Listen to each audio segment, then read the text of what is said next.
نفعا. ولقد قال لهم هارون من قبل يا قوم إنما فتنتم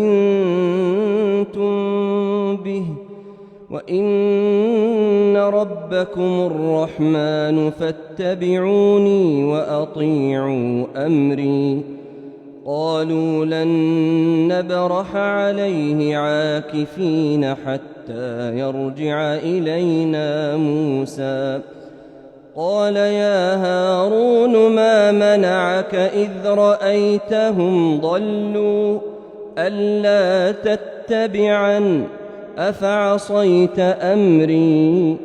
قال يا ابن أم لا تأخذ بلحيتي ولا برأسي إني خشيت أن تقول فرقت بين بني إسرائيل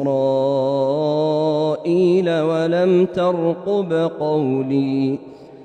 قال فما خطبك يا سامري؟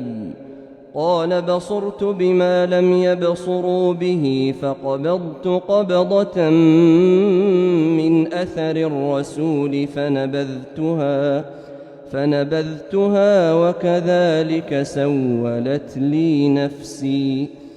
قال فاذهب فإن لك في الحياة أن تقول لا مساس وإن لك موعدا لن تخلفه وانظر إلى إلهك الذي ظلت عليه عاكفا لنحرقنه ثم لننسفنه في اليم نسفا. إنما إلهكم الله الذي لا إله إلا هو وسع كل شيء علما.